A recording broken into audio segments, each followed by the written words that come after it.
청와대에서 미사일을 못 부르니까 야당에서는 홍길동 전 얘기까지 나왔던 터였습니다. 들어보시죠. 북한의 미사일을 미사일로 부르지 못하고 발사체로 변형하여 부르는 기막힌 현실이 호부호역이라는 말이 있습니다. 아버지를 아버지라 부르지 못하고 형을 형이라고 부르지 못하는 현대판 홍길동전을 보고 있는 느낌입니다. 또 소신 발언의 아이콘, 할 말은 하는 조홍천 의원께 한번 여쭤보고 싶은데 단순히 대통령이 말실수하셨다고 뉴스가 전혀 안 되죠. 그런데 연장선이라는 거예요. 북한이 도발에 대해서 명확히 도발로 인정하지 못하는, 말할 수 없는 홍길동전 같은 분위기의 연장선에서 탄도미사일이라는 어떻게 보면 말실수겠지만 전혀 없는 개념이 지금 나온 거잖아요. 왜 말 못합니까? 북한이 뭐 어떤 미사일을 쏘건 그게 남북한 간에만 국한되는 그런 문제라면 저건 탄도미사일이다. 아니다. 저거는 뭐 순항미사일이다. 장사다. 장사정포다. 그때그때 얘기할 수 있지 않겠습니까? 예. 이거는 남북한에 국한된 문제가 아니고 동북아 더 나아가 전 세계적으로 유엔 안보리까지 연결된 문제예요. 그리고 이게 이란에서 그런 문제가 있었다면 우리가 그렇게 얘기를 할 수 있겠죠. 한반도입니다. 우리가 터잡고 살고 있는 곳입니다. 어저께 대통령께서 한미 양군 지휘부 이번에 새로 개편된 걸 계기로 해서 저 초청해가지고 하신 말씀이 뭐예요? 아주 절제된 대응을 잘 해서 대화 모멘텀을 이어갔다. 대화 모멘텀이라는 게 뭡니까?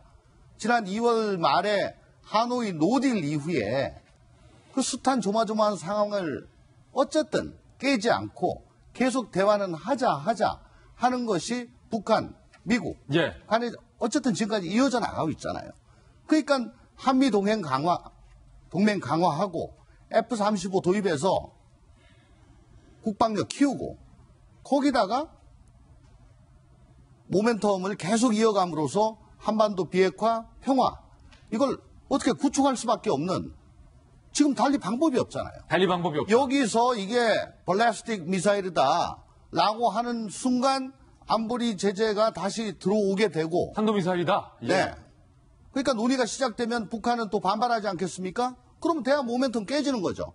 그러면 다시 박근혜 정부 시절로 돌아갈 수밖에 없는 거 아니냐. 그래서 말을 못했다. 그 조마조마한 게 있기 때문에 국정의 책임자로서는 그렇게 할 수밖에 없는 거고 또 사실 우리도 뭐 생방송 하다 보면 말실수 나옵니다. 말실수 나온다. 그 통역하는 사람은 원고를 보고 읽었는데 대통령께서는 그거 보면 원고 없이 그냥 쭉 말씀을 하세요. 아마 암기를 하셨던 것 같아요. 자세히 보니까. 대통령은 실수 안 합니까? 말실수 가지고 너무 그렇게 하는 것이 과연 우리 국익, 안보, 외교에 어떤 도움이 되는가 저는 한번 좀 생각을 해봤으면 좋겠습니다. 예, 이 탄도미사일 논란에 더해져서 우리 정부가 북한의 눈치를 보고 있는 건 아니냐라는 지적이 나오고 있는데 F-35A, 그러니까 스텔스 기능을 갖고 있는 최신의 공군 전투기를 우리가 미국으로부터 사들였는데 실전에 배치하는 전력화 행사를 우리 군이 미루고 있어서 의혹이 더해지고 있습니다. 살펴보시죠. F-35 도입, 하반기로 연기, 북한 눈치보기다라는 얘기가 나오고 있는데 공군 최초의 스텔스 전투기 F-35 전력화 행사가 원래는 3, 4월에 한다는 얘기가 많았었는데 아무 이유 없이 하반기로 늦춰졌다는 거예요. F-35는 북한의 미사일을 사전 탐지에 추적 파괴하는 킬체인의 어떤 핵심이다라는 거예요. 스텔스 기능을 갖고 F-35가 딱 떠서 북한의 레이더에 걸리지 않고 뭐 북한이 만약에 이번에 탄도미사일을 쏜 걸 우리가 가서 빵 때릴 수도 있고 F-35 같은 경우는 특히 이제 참수작전 어떤 북한의 최고 핵심 인물을 조용히 소리 소문 없이 가서 제거할 수 있는 능력을 갖고 있습니다. 북한이 계속해서 당연히 반발해 왔습니다. 아니 남한이 어떻게 F-35 스텔스기를 도입하느냐라고 반발해 왔습니다. 반민족적 범죄 행위다라고 북한이 발끈을 해왔습니다. 그래서 미국에서 열린 1호기 출고식 때도 국방부 장관이 부참하는 일이 있었다는 거죠. 정 장관은 4, 5월쯤 열릴 예정인 전력화 행사에 참석 예정이다라고 그때 당시 국방부가 해명을 했는데 지금 벌써 5월 다 지나갔잖아요. 전력화 행사가 계속 지연되고 하반기로 연기가 됐다. 군 일각에서는 북한 눈치 보는 것이 아니냐라는 얘기까지 지금 오늘 인터뷰로 보도되고 있습니다. 김弁박사님. 네. 저 F-35에 대한 출고식 있을 때 북한이 반민족적 범죄 행위다라고 하면서 대한민국을 맹 비난한 적이 있습니다. 우리 정부는 2021년까지 저 F-35 전투기를 40대를 우리가 대한민국으로 들여올 예정으로 볼 수 있는데요. 방금 전에 잘 설명했던 것처럼 북한이 김정은이 가장 두려워하는 바로 대한민국의 전략자산이 있다면 저 F-35 전투기를 볼 수가 있고요.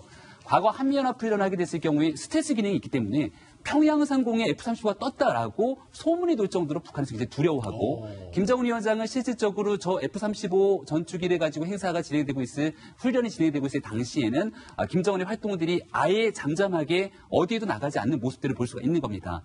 북한이 대한민국 이 한반도 전역을 사거리 들게 되는 단거리 탄도미사일을 발사하면서 대한민국을 위협하고 있는 상황에서도 우리 정부가 아무 말을 못하고 있는 상황이라면 사실상 공포의 균형 그리고 전략과 힘의 균형을 맞출 수 있는 이 F-35 전투기에 대한 전략과 행사를 훨씬 더 강조하고 강화해야 되는 것이 대한민국의 국방을 책임지는 아주 기초적인 행위라고 저는 생각을 하고요. 시점 배치해야 된다. 당연하죠. 예. 그래서 제가 한마디 더 드리고 싶은 건요.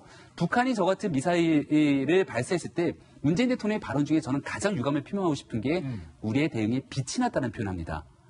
아마 많은 국민들 보도를 통해서 기억하시겠지만 북한이 미사일을 쏘는 그 과정에 계룡대에서 대한민국 군인 별 16명이 골프를 치고 있었고요. 그 과정에서도 이 소식을 듣고 난 뒤에 6명은 긴급 부대에 복귀했지만 10명의 대한민국 장성들을 남아서 골프를 끝까지 친 적이 있다라고 얘기를 하고 있습니다. 과연 대한민국 안보를 누가 지켰냐 이런 얘기를 하게 되는데요. 조금 전에 말씀하셨던 것처럼 북한과의 대화의 모멘텀을 이어가야 된다. 100% 동의하고 인정합니다. 미국의 입장에서도 트럼프 대통령이 그래 북한과 대화를 이어가기 노력한다라고 하는데 지금 미국이 어떤 일을 하고 있냐면 북한이 가지고 있는 제일 큰 화물선 중에 두 번째로 큰 화물선을 압류해서 이것을 몰수 소송을 합니다. 예. 북한이 난리가 났어요. 유엔 사무총장한테 서한 전하고 어제 저녁에는 북한 유엔 대사가 실제로 기자회견까지 열면서 이거 말도 안 된다라고 얘기를 하지만 그러면서도 대화의 틀을 깨지 않으려고 하는 게 북한의 모습입니다. 지금 미국은 겉으로는 북한과의 대화의 모멘텀을 이어간다고 하지만 강력한 대북 제재 조치에 한치 흔들림도 없다는 모습을 보여주고 여기에 대해서 미니트맨이라고 하고 있는 ICBM에 대한 미사일 훈련까지도 강행하고 있는 게 미국의 모습입니다. 대한민국에서도 북한과의 대화와 평화 모델을 이어가기 위해서도 사실상 북한이 저와 같은 무리한 도발하고 있을 때 우리의 국방력에 한치의 흔들림도 없다는 모습을 보여줄 때만이 이것이 대화와 그리고 평화를 이어가고 있는 지름길임을 반드시 좀 명심했으면 좋겠습니다. 예, 탄도미사일과 F-35A에 관련된 이야기 전해드렸습니다.